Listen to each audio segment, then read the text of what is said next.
저기 아저씨, 아름다운 아내를 두고 갑자기 나가세요. 덩치 큰 깡패 4명이 내 아내를 침울할 정도로 음란하게 내려다보고 있었는데 대조적으로 젊어 보이는 피아내가 40이 넘었다고는 믿을 수 없을 것입니다. 확실히 이 젊은 남자들의 관심을 끌었던 반면에 50대 후반이 된 나는 아내에게 어울리지 않는 외모를 가지고 있고 때로는 다소 평범한 남자의 모습을 그리는 그의 아버지로 착각되기도 하는 것 같다. 남편으로 인정받는 게 상황에 따라 다소 부적절할 수도 있지만 어려서부터 아내가 남자들의 관심을 자주 끌곤 했기 때문에 그런 추파는 낯설지 않을 것 같지만 목격하고 있을 뿐이다. 그녀가 내 바로 앞에서 맞는 것은 내가 잠시 생각에 빠지게 만드는 경험이 없는 일이다. 그들을 무시하는 것은 아마 그들을 물러서게 하지 않을 것이고 소리 지르는 것은 어른들에게 있어서는 무례할 것입니다. 그들이 나에게 떠나라고 말했지만 나는 남아 있었습니다. 그 순간 참을성 없는 청년 중 한 명이 내 아내에게 손을 내밀었고 그녀는 그의 손을 밀어냈고 거의 조화롭게 이것에 대한 준비가 되었느냐고 물었습니다. THS는 집단 오두막의 목소리를 냈지만 이 사건을 되돌아보면서 무심코 같은 말이 내 입에서 나왔습니다. 내 삶에 대한 통제권을 되찾는 촉매제가 되었습니다. 내 이름은 바비입니다. 올해 57세입니다. 63세입니다. 제 또래 그룹에 비해 키가 큰 것으로 간주됩니다. 여전히 괜찮은 근육을 갖고 있고 정확히 민첩하지는 않지만 상당한 양의 근육을 가지고 있다고 믿습니다. 손재주가 있어서 핑크색에 시달려도 쉽게 위축되지 않는 편이다. 이 나이에도 여전히 근육질의 몸매를 유지하고 있는 것은 아마도 어렸을 때 군 생활을 했던 시절 때문인 것 같다. 오랫동안 남북 전쟁으로 분열된 나라에 배치되어 반란군의 명령을 받은 민간인들은 매일 위험에 노출된 아이들과도 진싸움을 벌였고 현지인들은 나 같은 외국인을 신뢰하는 것에 대해 의구심을 가졌을지도 모릅니다. 나는 진심으로 하고 싶은 일을 했습니다. 반복되는 명백하고 불확실한 세부 사항은 기억과 오른팔을 잃은 이유에서 비롯된 것 같습니다. 병원 침대에서 깨어나 보니 붕대를 감은 제 모습을 보는 것이 실제 육체적 고통보다 더 고통스러웠다는 것을 기억하기 시작했습니다. 하지만 내가 누구인지 기억하지 못하는 고통보다 더 힘든 건 이름이 기억나지 않는 말들 있지 않았어. 이해할 수 있어 본 것들의 이름도 알고 살아가는데 필요한 기본도 알 수 있었지만 그게 바로 나였어. 내 정체성의 흔적은 모두 깨끗이 지워졌는데 이제 나는 절망 속에서 어떻게 살아야 하는가. 나의 유일한 희망의 등불은 내 아내 캐서린이 이번 기간 동안 매일 나를 찾아왔고 그 당시에는 하루도 거르지 않았습니다. 결혼하고 솔직히 누구인지도 몰랐는데 나를 잊어도 늘 옆에 있어줬으면 좋겠다. 앞으로도 추억 많이 만들 수 있으면 좋겠다고 전역할 때 나한테 그러더라. 결혼하는 병원에서 내 성을 따랐는데 몸의 일부를 잃고 기억도 돌아오지 않아서 당연히 군대에 갈 자리가 없어서 제대를 하게 됐고 그러다가 보상금도 많이 받았고 돈도 충분했다. 알뜰하게 살면 평생 일 안 하고 살 수 있을 것 같았는데 아무것도 하기 싫고 주로 쓰는 팔과 기억력을 잃어서 할 수 있는 일이 제한적이어서 취업 활동을 시작했습니다.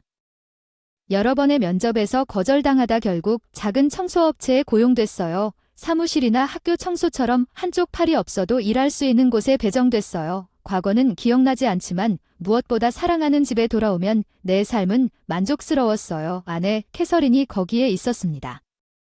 나는 이것이 내 인생이라고 결정했고 캐서린의 제안에 따라 남은 여생을 함께 보내는 행복을 찾았습니다. 나는 55세에 은퇴했습니다. 다행스럽게도 우리는 은퇴 후에도 편안하게 살 수 있을 만큼 저축이 충분했고 캐서린도 일을 했습니다. 최대한 오래 일했지만 캐서린을 걱정시키고 싶지 않았기 때문에 은퇴하기로 결정했습니다. 그러나 저는 취미가 전혀 없었기 때문에 은퇴하고 나면 취미에 가까운 것을 선택해야 한다면 시간이 많이 남습니다. 매일 산책일 것입니다. 거의 매일 산책을 시작했습니다. 그날은 언제나처럼 아름다운 월요일 아침이었습니다. 캐서린의 아침 식사를 준비하고 빨래와 간단한 청소를 마치고 그녀를 배웅했습니다. 오전 9시쯤 집을 떠났습니다. 저는 주로 집안일을 하기 때문에 전업남편이라고 불러도 될 것 같아요. 아침 산책을 마치고 돌아오는 길에 식료품점에 들러 저녁을 사러 가는 것이 일상이었죠. 거기에는 큰 집이 있어요. 단지 앞에는 놀이기구도 없는 넓은 공원이 있고 제가 제일 좋아하는 곳은 늘 쉬던 구석에 있는 벤치였는데 전형적인 미국 공원의 탁 트인 공간과 대비되는 유럽식 공원 디자인이 어쩐지 느낌이 들게 했어요. 벤치에 편안하게 앉아 친환경 가방에서 단행본을 꺼내 추리소설을 읽기 시작했다. 날씨가 좋았던 때와 비슷한 또래인가? 아니면 조금 더 나이가 많은가 아닌가? 그 남자가 다가온 건가 보다. 상냥한 미소로 그런 인사를 했어. 좋은 하루야. 사교를 잘 못하는 편은 아니지만 좀 내성적인 편이야. 방금 만난 사람과 대화가 어색할 때가 많아 어색하게 인사를 반복했지만 그 남자는 거절을 했어. 짜증난다는 표정으로 벤치를 가리켰다. 내가 여기 앉으면 맞다. 이건 2인용 벤치인데 옆에 가방을 놓고 가운데에 앉아 있어서 다른 사람이 앉을 자리가 없었어. 미안해. 빨리 벤치 가장자리로 이동하고 내 친환경 가방을 내 연구실에 놓았습니다. 걱정하지 마세요.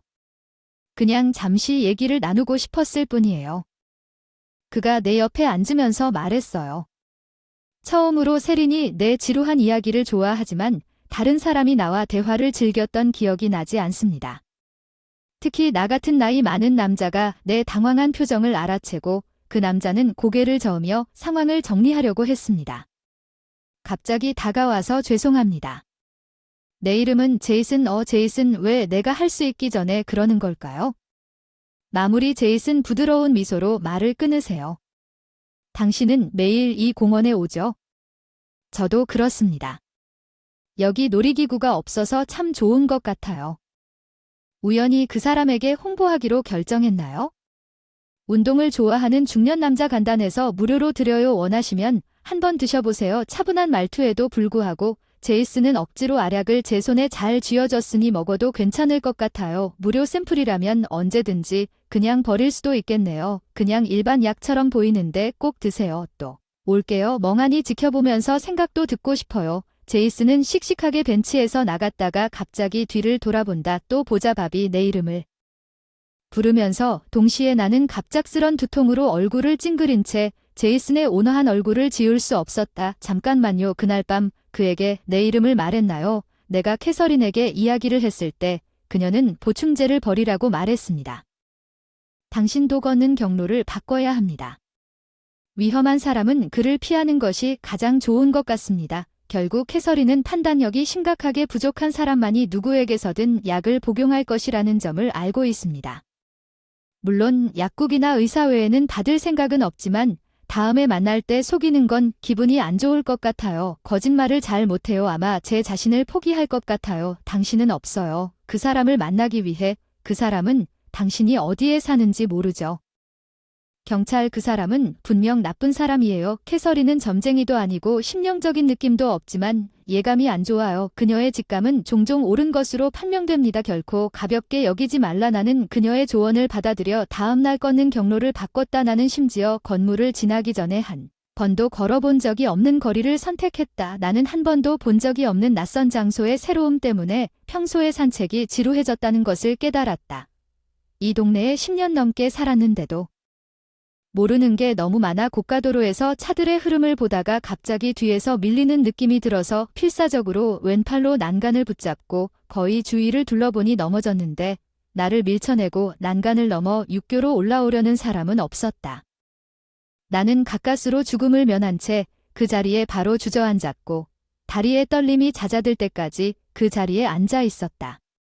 며칠 뒤 누군가 나를 뒤쫓을 거라고 확신했다. 고가도로에서 추락할 뻔한 화분 위에서 떨어지는 화분 신호등을 기다리다가 밀려나는 위협을 가까스로 피했지만 용서할 수 없었던 것은 누군가 내 집에 불을 지르려는 것이었다. 다행히 바로 알아차렸고 가벼운 화재였지만 이제 아내가 위험에 처할 가능성이 있어서 마지못해 경찰에 전화했습니다. 물론 연중무휴 보호를 제공할 수는 없지만 순찰을 늘려준다고 합니다. 무슨 일이 생기면 대응할 준비가 되어 있어요. 감시를 받는다는 건 다소 안심이 돼요. 솔직히 말해서 캐서린이 안전하다면 괜찮을 거예요. 그게 제가 걱정하는 전부였고 그 후 일주일 정도는 모든 것이 평화로웠어요. 어쩌면 그들은 우리 집 주변에서 경찰을 보는 것을 두려워했을 수도 있습니다. 괜찮아. 그들이 떨어져 있는 한 그들이 잡히든 말든 상관없어. 제이슨의 연락도 없고 사건도 없고 캐서린도 안도한 것 같았고 우리는 갑자기 정상적인 삶을 재개했습니다. 휴가 나는 좀 더 긴 휴가를 가질 수 있었다. 그녀는 해외여행을 제안했다. 캐서린이 원하는 목적지는 스페인이었다. 우리는 신혼여행을 위해 그곳으로 가기로 논의했지만 당시의 불확실성을 고려하여 우리는 저축한 돈을 고갈하지 않기로 결정했고 대신 그동안 조지아 사바나로 여행을 선택했다. 여행 카피는 사바나와 사랑에 빠져 이번에도 사바나 여행이 될 줄 알았는데 해외라서 놀랐다. 가자 신혼여행으로 해외에 못 갔던 사실 거의 10년이 지났다. 지난번 여행 이후로 나는 우리 둘 다 직업이 있었고 거의 함께 쉬는 시간을 갖지 못했다고 말했고 우리의 마지막 실제 휴가 이후 꽤 오랜 시간이 지났고 카페에서 구경하며 여행을 위해 새 옷과 가방을 살 계획을 신나게 계획하는 것이 나를 웃게 만들었고 나도 해외여행 기대돼 팔꿈치부터 없어진 오른팔이 어디 배치됐는지 힐끗 봤어. 캐서린은 그 기간에 대해 얘기하는 걸 별로 안 좋아해서 그런 식으로 자세히 물어본 적도 없어. 어디에 있었는지 뭔지도 모르겠어. 계속 갈등이 있었던 것 같았지만 스페인이 아닐까 의심이 들었다. 비행기를 타면 기억이 되살아날지 모르겠다. 잃어버린 팔에 환상적 고통을 느끼며 부정적인 생각을 떨쳐버리고 온라인으로 스페인의 관광지를 검색하고 내가 원하는 장소를 나열하기 시작했다. 다음 달에 방문하기 위해 예정대로 여행 계획을 진행했습니다. 비행기 출발 2시간 전에 공항에 도착했습니다. 일주일 동안 로비에서 휴식을 취하기로 했습니다. 첫 해외여행은 아니었지만 기억을 잃었습니다. 향수병을 느끼지 않기를 바랐던 것은 처음인 것 같았습니다. 분명히 스페인으로 가는 비행시간은 상당히 길 것이기 때문에 오랫동안 가만히 앉아 있는 것이 좋지 않을 것입니다. 그래서 마실 것을 사다 줘야겠다는 생각이 들었습니다. 나는 캐서린에게 말했고 걸어가면서 40대인데도 공항 구경하고 싶다는 마음을 표현한 그녀는 낄낄 웃으며 옆에서 유쾌하게 팔짱을 끼고 걸었다. 아저씨, 저 예쁜 아줌마 두고 집에 가는 게 어때요? 갑자기 목소리가 끊겼습니다. 한 무리의 남자들이 깜짝 놀라서 뒤로 물러섰습니다.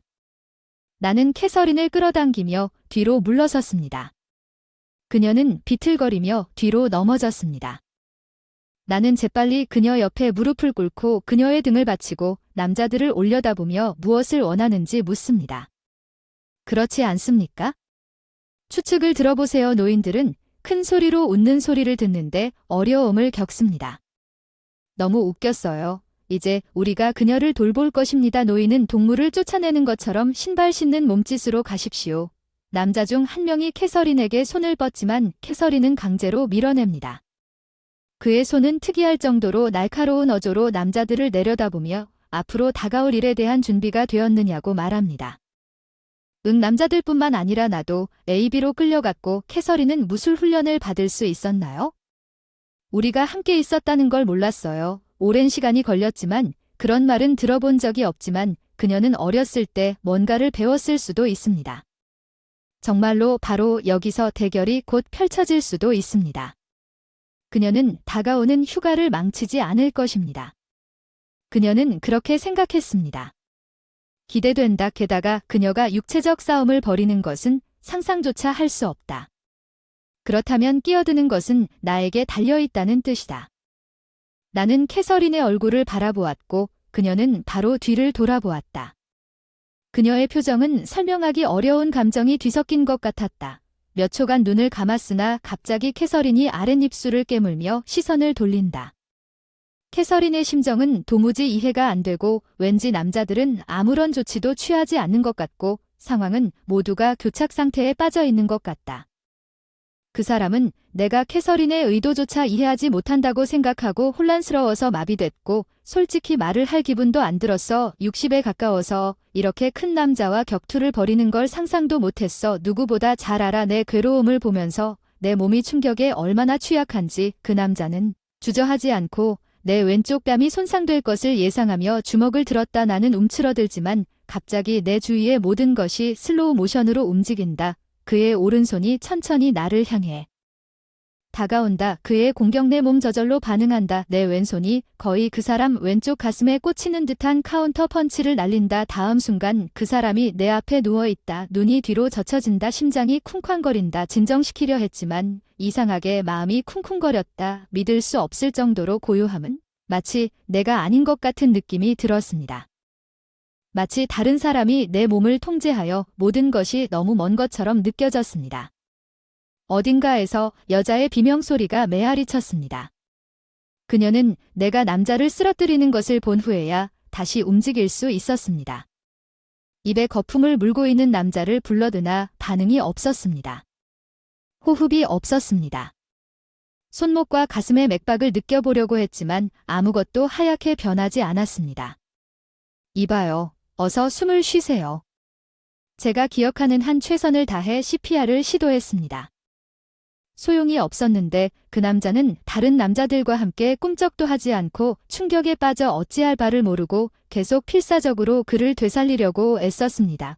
제발 숨을 쉬세요. 실례합니다. 저번에 공원에서 나에게 보충제를 준 남자 제이슨. 내 눈에 눈물이 차오르자 피를 옆으로 밀어냈고 그는 가방에서 기계를 꺼냈다.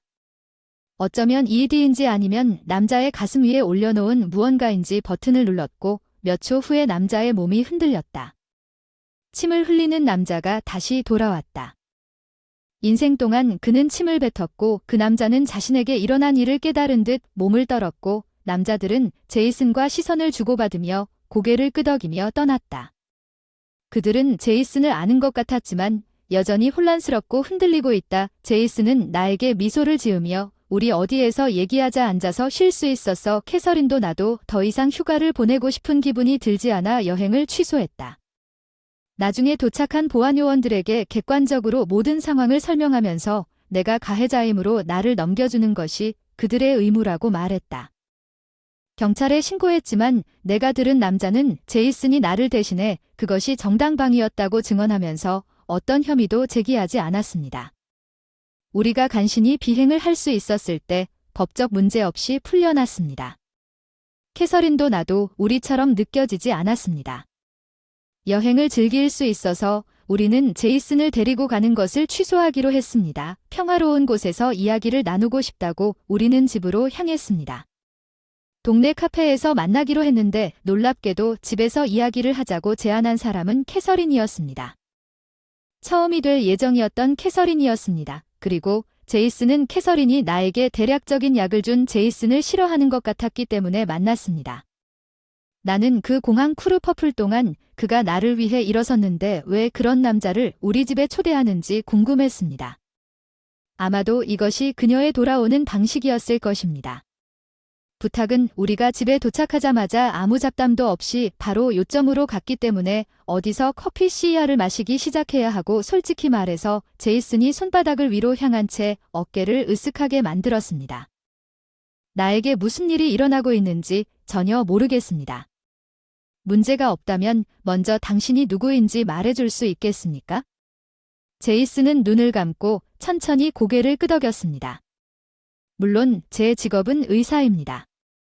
저는 현역 진료에서 은퇴했고 우리의 연결에 관해서는 박 당신은 한때 나의 환자였습니다. 오제가 어렸을 때 아직 군대에 있어서 큰 부상을 당해 오랫동안 공백 상태였기 때문에 담당 의사가 내 오른팔이 있던 자리를 누가 내려다보고 있었는지 기억이 나지 않는다. 감사한 마음으로 그때를 이야기하기 시작하지만 제이슨은 말을 멈춘다.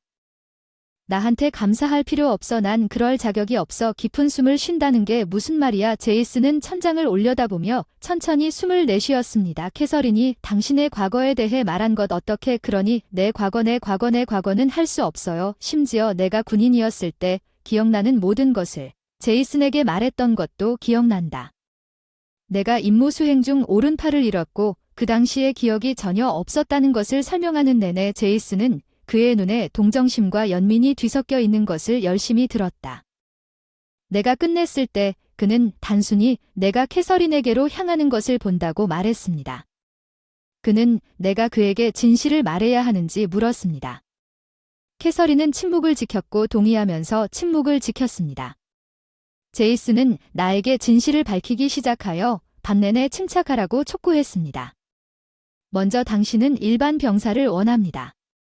그들은 특수작전 부대의 일원이었는데 잠깐만요. 그럼 제가 군대에 없었다고 말씀하시겠지만 이 특수부대에서는 카페인이 제가 군인이었는지 아니면 다른 부대의 일원이었는지에 대한 내 과거에 대한 세부 사항을 솔직하게 거짓말을 하고 있었습니다.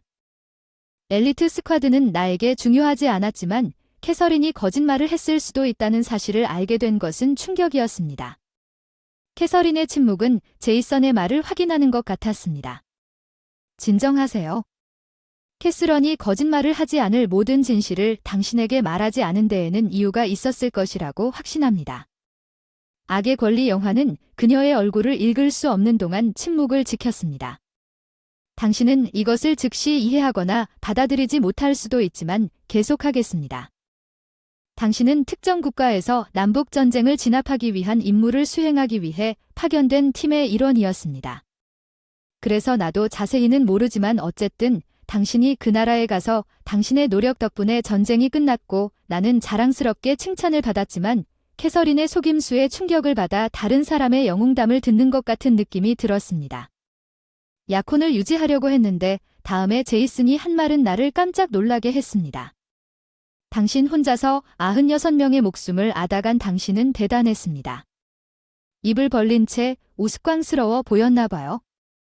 아마도 캐서린이 내 반응을 보고 울고 있었을지도 모르지만 물론 말할 수 없었습니다. 임의의 범죄자들과 비교할 수 없는 상황에서 당신은 과거의 당신이라고 말하는 것이 더 정확할 것입니다. 어쨌든 당신은 압도적인 힘으로 적군을 무력화했지만 동시에 질문이 생겼습니다. 그렇습니다. 평화의 가치가 있습니까? 다른 사람의 생명이 다른 사람의 생명을 앗아가는 대가야. 저는 특히 제가 전투에서 팔을 잃었다고 믿었기 때문에 가능성에 대비하고 있었지만 96명은 그 숫자가 너무 많아서 충격을 숨길 수 없었습니다. 밥다 과거예요. 이제 죄책감을 가질 필요는 없지만 요점은 아직 오지 않았습니다. 더 충격적인 것은 상상할 수 없습니다. 호흡이 불규칙해지고 시야가 흐릿해졌습니다. 현실을 받아들이지 못하고 블랙아웃으로 탈출하려는 것 같아요.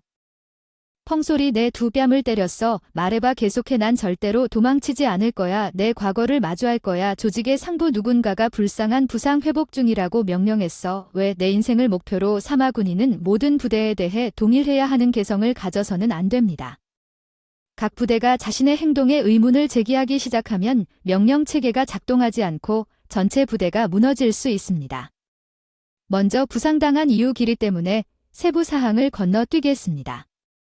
나는 수술을 받았고 잘린 오른팔은 회복되지 않았지만 살아남은 것 같아요. 그때쯤이면 이미 기억을 잃었다면 심각한 신체적 부상으로 인한 당연한 과정이군요. 제 뇌가 상당한 충격을 받아 기억 상실을 겪었나 봐요. 말도 안 돼요. 내 기억은 아직도 남아있어. 훔친 사람은 나였지. 전쟁 제이슨. 왜 제이슨은 이 말을 문지르며 머뭇거리며 어쩔 수 없다고 말했지. 가까운 친구들에게 부대 탈퇴를 암시한 것 같은데 이 소식을 들은 남자가 보고함. 당신을 처리하기로 한 결정이 어떻게 내려졌는지 자세히는 모르지만 그들은 아마 당신이 그 부대를 떠나는 것에 대해 잠재적인 위험이 있다고 여겼을 것입니다.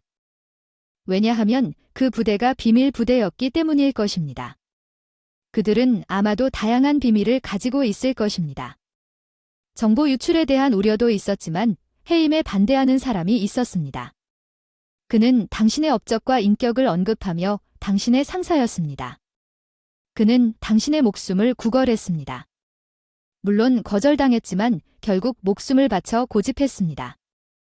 내 것을 구했으니 내 대신 죽었다고 하네. 제이슨은 진심으로 후회하는 표정을 짓고 깊이 고개를 끄덕였다. 그 남자는 제이슨의 시선이 캐서린의 아버지라고 생각지도 못한 채 의자에서 일어섰는데 머그잔이 쏟아진 커피 위에 떨어졌지만 아무도 캐서린을 신경 쓰지 않는 것 같았어요. 사랑하는 아내의 아버지가 나 때문에 죽었다는 생각에 가슴이 아팠지만 그 희생으로 당신은 구원받았지만 널 풀어주는 것만큼 간단한 일도 아니었고 기억을 지워달라고 했지만 기억을 지우는 것도 말처럼 쉽지 않다. 여러 가지 방법을 시도한 끝에 마침내 기억 상실을 유발할 수 있는 약을 구했습니다. 분명 불법이지만 그걸 마시게 하여 육체적으로 기억을 잃었습니다. 기억에 대해서는 잘 회복되었습니다. 매끄럽게 말하면 무감각하게 들릴지 모르지만 문제없이 지웠고 제대할 몸이 됐을 때 넌 전 상사의 딸인 카핀과 연합해 행복한 삶을 살았어. 제이슨은 깊은 감동으로 이야기를 마무리하며 내 눈을 뚫어져라 쳐다봤다. 이제 내가 왜 내 앞에 나타난 걸까? 이제 내 상태를 관찰하기 위해서다. 그래서 내 기억이 정말 사라졌는지 확인하러 오셨죠. 조는 손뼉을 치며 과장되게 고개를 끄덕였습니다. 당신은 정확히 파악하는 것이 빠르지만 내 기억이 사라졌는지 확인하는 것이 당신의 임무라면 그다지 모순적이지 않습니까? 과거에 대해 모두 말해주세요. 장난스럽게 말하면서 넌 정말 빨리 따라잡는다고 했어. 기억이 영원히 사라졌을 때 한 번 속했던 조직은 간단하니까 여기서는 다시 기억상 실제를 마시면 되는데 갑자기 이걸 마시라고 하면 의심스러울 거야. 아까 드린 보충제를 버리면 마음에 안 드실까? 그래서 투명하게 하기로 했고 결국엔 기꺼이 마시게 하면 어차피 기억에서 지워질 테니까 여기서 조직에 대한 헛소리를 흘리는 건 어때요? 밤마냐께 이거 먹으면 윙크 한 번이면 다 해결될 거야. 제이슨이 알약 하나를 손바닥에 쥐어주었지. 이건 기억 지우는 약이야. 그래 아까 먹었던 것보다 안전한 버전이야. 어서 먹어. 제이슨은 억지로 약을 내 손에 쥐어주며 한숨을 쉬었다. 몇 개 안 하고 커피 한 잔을 들이켰다. 목이 바짝 말랐을 텐데 이걸 먹으면 내 어깨가 가벼워진다. 캐서린도 잊어버리고 게다가 나는 멍하니 쳐다보는 두려움 때문에 내가 누구인지도 잊어버릴지도 모른다. 내 손바닥에 있는 알약은 아내와 함께 평화로운 은퇴 생활을 보내고 싶군요. 당신처럼 똑똑한 남자는 내가 옳은 일을 하고 있다는 것을 이해하지 않습니까? 결국 나에게는 다른 선택의 여지가 없습니다. 그렇게 복용한 나 같은 사람에게는 대담한 일입니다. 이제 많은 사람들이 나 자신의 행복을 바랄 것입니다. 게다가 이 약을 복용하면 캐서린에게 해를 끼치지 않는다면 기억을 잃는 것은 작은 대가인 것 같지만 여기까지 와서 밥에게 참을 수 없어서 미안합니다. 차갑게 굴지 말고 끊임없이 감시 속에 살아가야지. 캐서린은 내 기억조차 잃고 싶지 않아. 캐서린은 거짓말을 해도 사심없이 내 옆에 있어줬어. 별것도 아닌데 난 그녀가 나를 위해서 그랬다고 믿어. 그녀는 무엇보다도 자신의 이익을 위해 사람을 이용하는 사람이 아니라고 확신합니다. 그녀는 다른 사람의 희생으로 구원받는 것을 용인하는 그런 여자가 아니기 때문에 나는 그녀를 신뢰합니다. 나는 그녀의 거짓말도 용서할 것입니다. 이 조직이 우리를 위해 무엇을 계획하는지 알지만 내 나이에도 거의 움직이지 않는 몸에 팔이 없어 솔직히 할 수 있는 일이 거의 없어서 보호할 수 있을지 자신이 없어요. 캐서린은 끝까지 내 인생을 그녀와 함께 보내도록 그녀에게 바칠 수 있어요. 목이 막혀요. 갑자기 제이슨이 충격을 받았는데 토하기 시작했어요. 캐서린은 침착했어요. 이게 드디어 제이슨이 눈살을 찌푸리며 약속을 지켰어요. 캐서린에게 그녀는 차갑게 시선을 돌렸다. 당신이 만든 약은 어떤 맛이 나는가? 이것을 어디서 얻었는가? 내가 욕을 했다고 해도 잊어버릴 필요는 없다. 제이슨은 10분 정도 고통에 찢겨 있다가 잠시 후 기절했다. 제이슨을 내려다보던 캐서린은 눈물을 흘리며 나를 돌아보았다. 이제 끝났다. 나는 그가 약을 테스트하고 싶었던 모든 것을 말해줄 것이다. 1시간 후에 제이슨은 자신이 누구인지 기억하지 못하고 깨어났다. 나는 그를 지역 경찰서로 데려갔다고 말했다. 이 노인이 돌아다니는 것을 발견하고 마약 효과를 고려하여 나머지는 경찰에 맡겼습니다. 제가 집에 돌아왔을 때 그가 평화롭게 은퇴할 수 있을지 의심스럽습니다. 제이슨의 엉망진창을 청소한 캐서린은 제이슨이 말한 대부분이 사실이었음을 기다리고 있었지만 몇 가지 사항이 있었습니다. 그녀는 아버지로부터 내 상황에 대해 분명히 알게 된 것 같았습니다. 조직은 처음에 내가 부상을 입어 더 이상 군인이 되기에 적합하지 않은 후 나를 지원 역할로 사용하기를 원했지만 자는 나에게 자신의 약물을 테스트하고 싶어 한다고 반대했습니다. 기억을 지우고 조직에서 나를 추방하기 위해 제이슨 조직의 H 고위층의 친척이 있었던 것 같고 그 영향으로 그의 의견이 받아들여져 복용 직전에 그의 약의 효과를 증명하기 위해 기니피그가 되었습니다. 나는 영리하게 그것을 손에 쥐고 반만 섭취했는데 이 카페인이 침을 흘리며 나에게 다가왔다는 것을 깨닫고 의식이 흐려지자 꽉 움켜쥔 손에서 반 알약을 가져갔습니다. 나는 캐서린을 쳐다보며 그녀는 제이슨에게 복수를 맹세했다고 말했습니다. 그녀의 결단력 있는 눈빛 캐서린의 아버지 도 제이슨의 악의적인 충고 때문에 사망했다는 사실이 밝혀졌다. 제이슨에 대한 뿌리 깊은 원망 그러나 결혼하고 평화롭게 잘 살았습니다. 모든 것을 잊고 조용히 함께 사는 것을 고려했습니다. 그녀는 내가 열정을 잃지 않기를 바랐거나 복수에 대한 갈망 그녀는 우리가 적과 맞서서 쓰러뜨리기를 원했습니다.